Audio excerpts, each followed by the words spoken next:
welcome to another episode of Issues and Insights. I'm Bryce Shoemate from Hardin County Government. I know y'all get tired of hearing me say I've got a great show for you all today, but today we truly do, and I've got good friends with us today. From Hardin County Government, got our Deputy Executive, Judge Executive, Daniel London.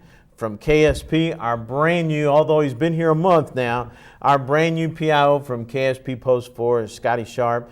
And old hat here with us, not only detective-wise and police-wise, but PIO-wise with Chris Denham from E-Town Police Department. Guys, thank you for joining us today on the show. And I know that we're all enjoying the summer weather because you all can't see it at home, but the lights are really bright here. And Chris has already talked about, you know, he might add to his sunburn here today. But guys, thank you all for joining us, and I appreciate all you all do. Bryce, good to see you, buddy. Thanks for having us. Appreciate it. Thanks for the opportunity. You know, one of the things, Daniel, we wanted to talk about is the road crews have started out mowing, and you know, we want to make people aware of them being out, but we also want to have people to drive safely when they're around them. Yeah, absolutely. As you noted, it's mowing season.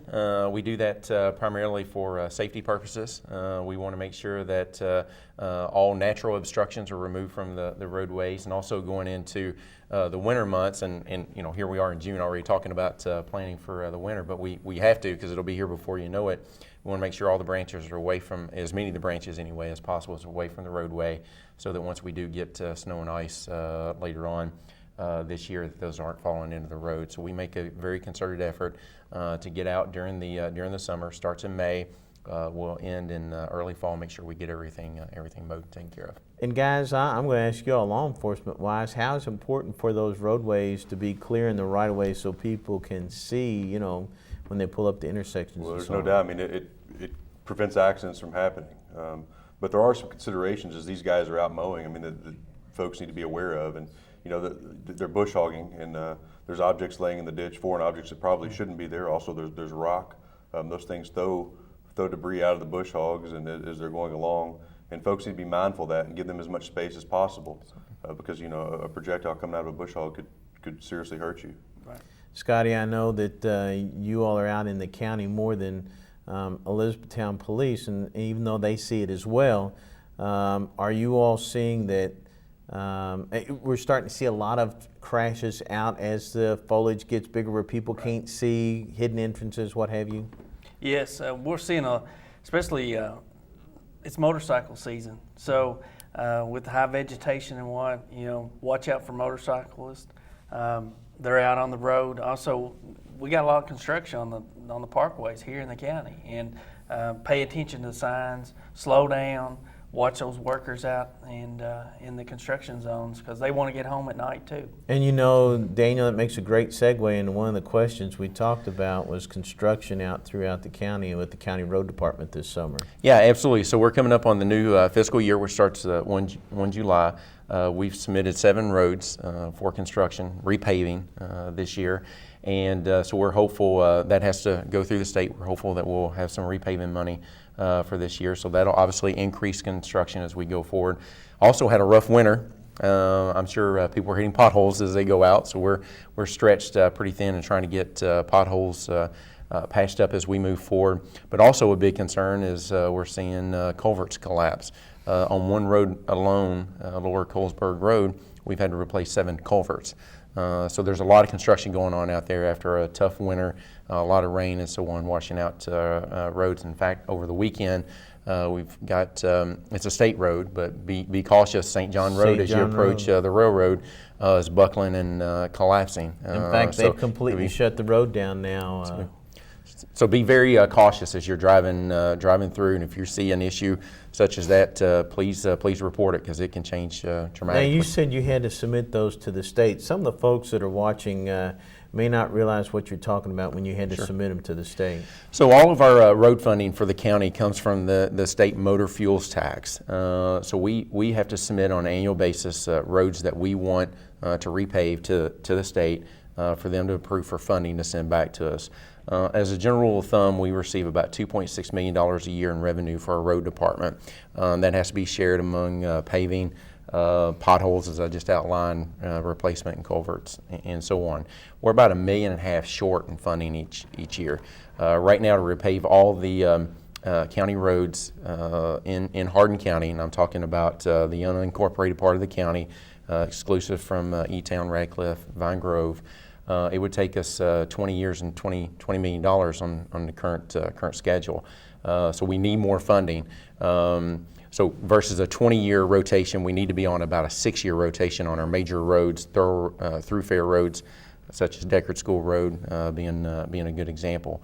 So we're looking for more funding from the state for that. And so, touching on that, a lot of people say I pay county taxes to have my road paved. Well, actually, the road paving doesn't come out of county taxes at all. It doesn't. It's straight from the fund in paying your taxes when you fill up. So that's what I refer to as the motor fuels tax, what you pay into the state for that. Your county property taxes go for funding other efforts of the county, not the road system. Scotty, I know talking about Daniel saying people are filling the potholes, I noticed the State Highway Department out here doing that on the way in on Ring Road as we were coming in. When a trooper's pulled over, police officers pulled over on the side of the road, there's a state law that says if you can get over, move over. If you can't, you're supposed to slow down. That applies to folks that are working on the side of the road as well, correct? Absolutely. If you see yellow lights, which is the caution light, and then you need to get over. And it's a very dangerous situation, especially on the Parkway, the WK or the Bluegrass Parkway. Absolutely. Let's take it a step farther even that, though. It's not just emergency vehicles or road crews. If you see a vehicle stopped on the side of the road, slow down, and yield to them. Give them that courtesy. I've been on a lot of traffic stops on the interstate. I'm telling there is nothing hairier than having a car, buzz you at 75, 80 mile an hour, and they're only 3 feet from you. I mean, slow down and move over. It doesn't matter if they have emergency lights on or not. And Chris, what people don't realize is you can actually be cited for that, correct? You absolutely can be cited for that. It's a pretty expensive ticket, and it costs you a couple $100 the time you pay court costs. And 3 points on your driving history. That's right. Absolutely. Daniel, want to talk about with our mowers. I know a lot of our mowing crews are, and I'm sorry to go back this, but I know our mowing crews have been extremely worried, guys, about the way people drive or even pass them as they're mowing. I know you've talked a little bit about that with our guys. So. Yeah, absolutely. Of course, we have flaggers out under anytime we're working on the highway. We also bookend our crews with caution vehicles. But as the officers were outlining, motors, we're in an era where we have a lot of distractions, and we don't pay attention. We're in a hurry to get from point A to point B. We've had motorists to clip our flaggers, just completely ignore warning vehicles and going forward. So I would caution everyone, you see an orange vest, you see caution lights again as the officers have outlined. Proceed with caution, pause, wait for them to provide you direction, because it's just as much for your safety as it is theirs. Again, as previously outlined, particularly with bush hogs. Most people here in Hardin County are familiar with a bush hog and how it operates. And when it throws an object, it's not moving slow. It's moving quite fast, and that could injure you and cause great damage to your vehicle. And Chris, we don't want to cite people for this. I mean, we want them to be safe when we're out there, and it's causing some concern because people want to pass. They're always in a hurry. They're wanting to pass. Yeah, of course. I mean, a citing it's not vindictive from us toward the violator. It's just it's a reminder. It's a way of catching their attention and making them remember doing that. And it's not about just getting a ticket. That's not. Everyone gets so wrapped up, whether it be with distracted driving or impaired driving. They get so wrapped up in being arrested or being cited. It's not about that. It's about you could kill someone. Right. And no one wants to think about that. No one wants to have that on their plate for the rest of their life. Well, even hitting one of these folks out here and working on the side of the road, Scotty, I mean, not only do we not want them to be hit, but now we're talking about criminal charges on the person that hits them. Absolutely, yeah.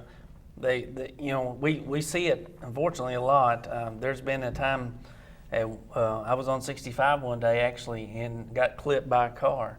And, just I did what I call a Dukes of Hazzard over the front hood. She was texting, wasn't paying attention, and just I haven't seen the 2017 numbers yet, and you may have, but in 2016 alone, there were almost 3,500 deaths caused in collisions directly related to distracted driving. 3,500 lives lost. Wow. And those are all preventable. And I don't even like to call those an accident. An accident is something, it's an unintentional act. But that's not an accident. You know when you pick up that cell phone, when you grab your lipstick, when you grab your food or your drink, you know that it's taking your time off the road. And a lot of people think about just texting and cell phone usage and radios, but there are certainly other, distracted driving is anything that takes your attention away from what you should be doing. And your primary focus as a driver of a vehicle should be driving the vehicle. I mean, it's that simple. And passengers, they play a big part into that.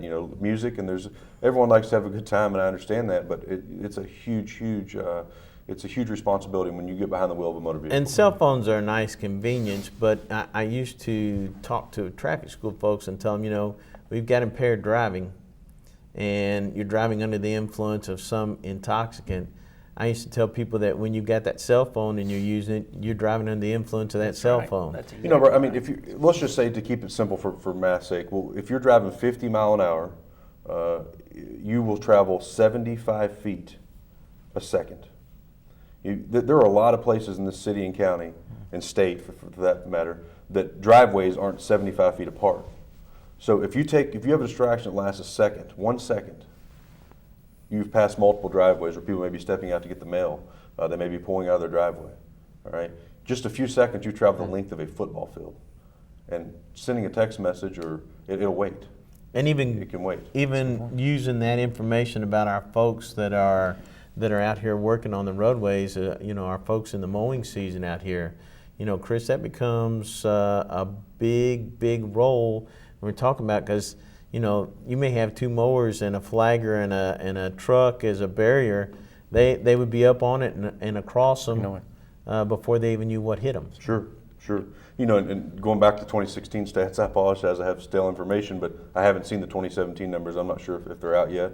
But in addition to the 3,500 lives lost in 2016, there were 350,000 people injured in motor vehicle collisions directly caused by inattention and distracted driving.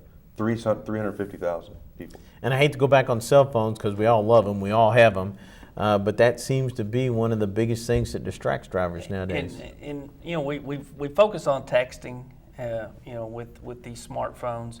But let's not forget about GPSs. A lot of people are using their smartphone as GPS. I have stopped people who it appeared that were using a phone while driving, and you could tell they were using it for their GPS. But again, it was distracting them to where, I advise them, you need to pull over, get to a safe spot, then type in your address. And per the state statute, you can't manipulate a communications device when you're driving down the road. So a cell phone is clearly a communications device. Right. So you can't make changes to your GPS as you're driving down the road, and if you do that, you are subject to being cited. And so how many times have you had them, you pull them over and they go, well, since you're here, officer, Google Maps says that so-and-so, can you give me a guide? Since you pulled me over and tell me where I'm supposed to go. Well, you keep going, you're going to go to jail, right? Want to ask you again on this, how many miles of roadway do we actually have that our crews are working on?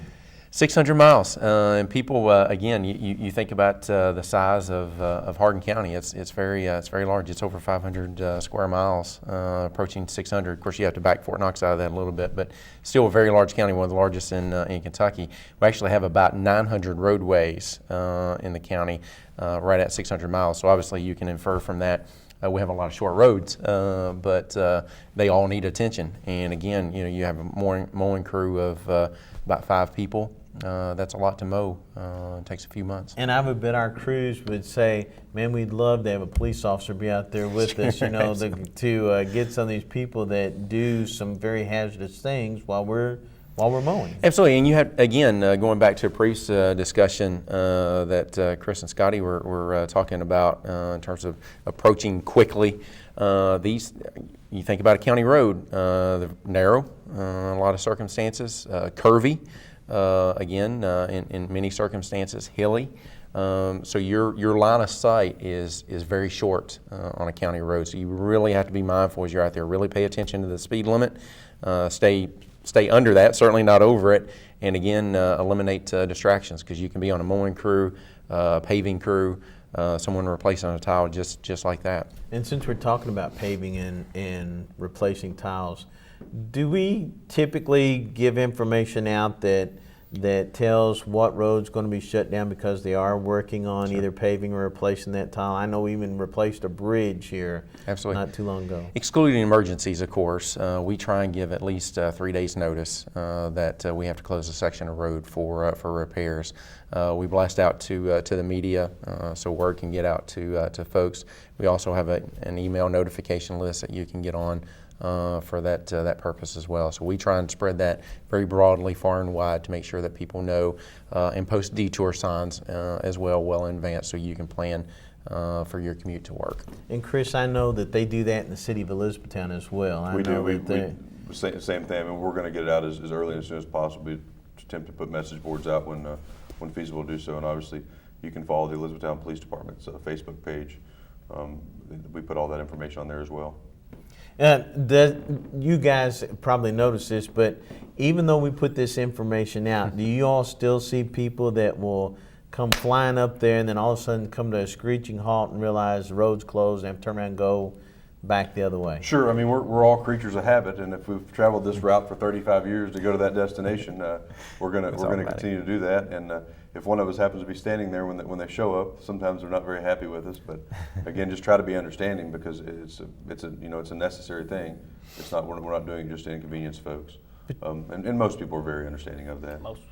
But in today's times, you all don't have enough troopers to put out with every road crew. You don't have enough police officers to put out even through the city with every road crew that's out here working. And it makes it impossible to do that, correct? It would not be possible, unfortunately. No, it would not. And so when people start looking at, let me ask you all this, you guys, what if somebody comes up on our road crew, or another motorist sees another driver doing something dangerous around these road crews? Can they report that? What are their avenues of reporting that? Go ahead. No, obviously, they can, in a safe manner, use their cell phone, contact KSP, if it's in the city, Elizabethtown Police Department, or might even get the Hardin County Sheriff's Office and report it. Unfortunately, it's one of those things that we have to observe a violation occur. So hopefully, if we have someone in close in the area, we can send them out there and hopefully make contact with that person and see what's going on. Yeah, just understand that we can't, just to piggyback on what he said, we cannot cite someone that we do not personally observe the violation. The officer has to observe the violation.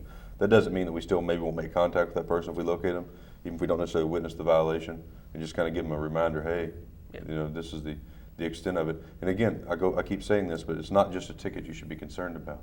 That you could cost someone, could cost someone their life. I mean, these are glamorous, thankless jobs that these folks do, and it's so essential. I mean, it's equally, I would argue, maybe more important even than what Scotty and I do. I mean, that's something that has to be done. These roads have to be maintained, and it's so important to keeping everyone safe. So if people a lot of times I know would be going, man, I wonder if my call did any good, or I wonder if they were able to find them. Can they do a follow-up with you all and check and see if anything happened? Yeah, I mean, they can certainly call back, and if we have any information available, we will share that with them. In addition to someone else on the side of the road that we frequently fail to talk about is sanitation workers. Those guys are out early in the morning, sometimes before the sun comes up. And again, that is a job that people don't realize, but if those guys weren't there for 1 week alone, I mean, think about how much trash would pile up. Right. And they do a phenomenal job, and they're out on these county roads, and so we need to keep those folks in mind as well, and appreciate them. Mail carriers, paper delivery drivers, again, they're out in wee hours of the morning doing this job, so we can enjoy the luxury of getting up and walking to our mailbox and getting a newspaper out of it or getting mail out of it. And we need to be mindful of those folks on the roadway. And I guess we need to include tow truck drivers in that as well, because a lot of times they're out on things that you all are not involved in. It's not a crash, but a vehicle just breaks down or gets stuck. and they're trying to get a vehicle out, sometimes it becomes hard for them to even do their job. We get a lot of requests for tow truck operators, especially on 65 and sometimes on the parkways here in Hardin County, requesting they're in a tight spot, especially if they're in the construction zone or something like that, and they'll request a unit to come out and just, use their blue lights and try to make sure that traffic does stay over. And this is summer in Kentucky, so what goes on in the summer? Farming. I mean, this is especially Hardin County, big farming community. These grain farmers are out till wee hours of the morning. They're up early. Right now people are cutting hay and they're moving equipment back and forth. We need to be mindful of that, slow-moving vehicles as well, because all these folks we're discussing have families that they want to go home to. Well, that brings up a good point, because let's say that our guys are out cutting a roadway or a right-of-way, grain farmers out, they're driving slow-moving vehicles. We're in a no-pass zone. Can motorists, if they're slow-moving, they're going much slower than the marked speed limit, can motorists pass those slow-moving vehicles even though it's a double yellow line? When safe to do so. When safe to do so. If you have a vehicle stopping, when safe to do so. But a double yellow line and a blank, no. I mean, there's a double yellow line there I missed the double yellow line part. Yeah. Double yellow line you can't pass. There's no exemption for that. If it's a double yellow line, it's there because it's a blind area. It needs to be a solid or a dotted line so you can go around. They must Go ahead, follow, Scotty. they have to follow the traffic laws, and for that, particularly on a marked road, it's going to be either a dashed line or a solid yellow line. Now, if there is a flagger there that's waving them, The flagger is taking control of that roadway at that time, and then you proceed with whatever instructions they give. Yes. Okay, all right. Because I know a lot of people will ask me, well, you all are out there mowing, it was on WL line. I went around them anyhow. That's some things that, some of our people that are watching the show may not realize, that you have to follow the traffic laws, even though the vehicle's going slower than what you want to go. A double line is there for a reason. It's because you're unable to, you don't have a lot of clearance ahead, and it's just not safe to pass there. Okay. And you particularly have to be careful under those circumstances as well. The mowing crew's not expecting you to pass if it's a double yellow line as well. So you're putting yourself and them in extra peril by doing that. I know, Dan, some of the things that the mowing crew said, especially concerning that, is that sometimes they'll be mowing and they come up on some type of obstacle and they have to swing out in the road. They're thinking that there's not anybody behind them. Yeah, absolutely. And again, talking about flaggers taking control of the roadway, that doesn't mean once the flagger tells you to go, it's green flag racing, so to speak, at that point. You need to be cautious still as you pass, because they may have to take evasive action to mitigate a safety risk at that point, or again, objects flying, so you have to be incredibly careful as you pass them. Absolutely. I know with talking about that, do all of our folks that are working, whether it's mowing crews or road crews, do all of them have flaggers or some kind of escort vehicle or something? They do. We're always at least going to have a flagging crew and or an escort vehicle. Of course, it depends on the situation, how many hands we have to have on the actual project, but we will always have some sort of cautionary directive, whether it be a vehicle or a flagging crew. And I know with the debris on the roadway, a lot of people complain and say, well, they were going down through there and mowing and they threw all this debris out in the roadway. We've got a new vehicle that's got a blower on the back of it now that tries to get as much of that off the road as our mowers go through. Absolutely. Again, we want to mitigate risk. So one of our escort vehicles has a blower on it, so we can blow that debris back off the road, again, to be safe for motorists. And something to be mindful of, folks back home. When you're mowing grass on first of all, someone with a lawnmower doesn't have a flag crew out there as they're mowing along a ditch line at their house. So motorists need to be mindful of that. But folks that are actually, they're mowing, they need to be mindful of blowing grass into the road, because motorcycles come through there, like the county where they blow that off. Consider blowing it back into your yard, or if it's safe to do so, at least to get a blower and blow that off, because it's a slippery surface. Absolutely, because they're providing another obstacle for them to go around. Right. Guys, while I've got y'all here, thinking about summer driving, what do you think our biggest obstacle is for summer driving? I think that summer seems to put everyone in a good mood. I would say speed violations certainly increase during summer months. I would also like to just mention that when it comes to summertime, we get storms roll in, and Like so- this last week. Yeah, we'll get these storms, and it never fails. We'll have 2 or 3 cars slide off, whether it's on on a county road or on the WK or the Bluegrass.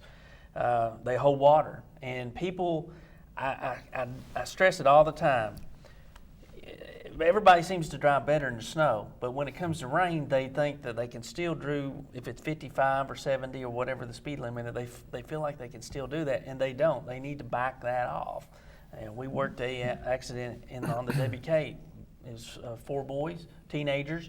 They didn't get hurt, thank goodness, but they just slid off the road, and the little boy, he's a teenager, but the teenager told me, said, I was doing 70 mile an hour, and I said, well, when it's raining, when it's really hard and it's coming down and it's puddling up on the roadway, back it off. You don't have to do that 70 mile an hour. And there is a statute. I mean, driving too fast for conditions, I mean, right. And you can Absolutely. certainly be cited for that. And- turn headlights on if you're driving. If you don't have the automatic lights, turn your headlights on when you're driving down the road in a rainstorm. Yes. And you can even be driving under the posted speed limit and still be cited for driving too fast for right. conditions. That's right. Absolutely. I think that's what a lot of people don't realize. And guys, we appreciate all that you all do, but people a lot of times the problem is they just don't pay attention. And hydroplaning, like you said, Scotty, is one of the worst things that we're seeing during the storms, summer storms, correct? Yes, absolutely.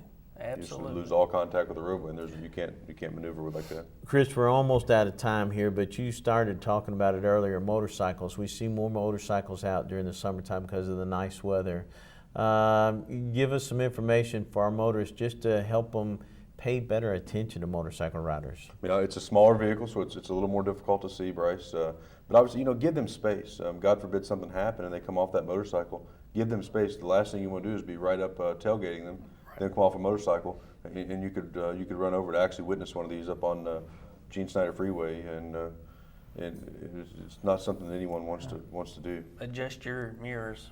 You might want to lower them a little bit so that you don't have as big of a blind spot and you can see a motorcycle. Okay. And Dan? motorcycles need to extend that same courtesy back to the other vehicles. I mean, they need to maintain a safe traveling distance from other cars so they are visible. Don't pass in blind curves and things of that nature. Or in the emergency lane, like we see motorcycles do. This isn't California. We don't do lane sharing in Kentucky. That's right. Daniel, any closing comments for anything going on? Yeah, appreciate the opportunity, and again, I'll just say be safe. It's beautiful weather out there. Let's get out there and enjoy it, but be mindful there are other people on the road that we need to be cautious of. Absolutely. Guys, appreciate y'all's service, not only to the city of Elizabethtown and the state of Kentucky and our county. Absolutely. Appreciate what all of you all do, and thank you so much for being on our show today. It was Thanks a for having pleasure. us. Thank you. Pleasure. Yeah, just remember, it is summertime. We've got a lot more things going on. It is probably one of the best times of the year in Kentucky where you're able to get out and do more. People travel more. People are on the road more. Just pay attention. And, as far as our county folks, our county road crews are trying to make the roads safer by the things that they're doing to either mow the right-of-ways or repair the roadways so that they can be a better drive for you as a motorist. Thanks for joining us today on Hardin County Educational Community TV, where we try to keep you informed on what's going on in this big area that we call Hardin County. But more importantly, what's going on in your students' lives in the Hardin County school system. Even though school is out for the summer, pay attention out there because we'll have more young people out, more young people playing in yards, and more young people near the road. So pay extra attention. Enjoy the good old summertime, and we thank you for joining us here on Hardin County Education and Community TV. I'm Bryce Shoemate from Hardin County Government. Thanks for joining us.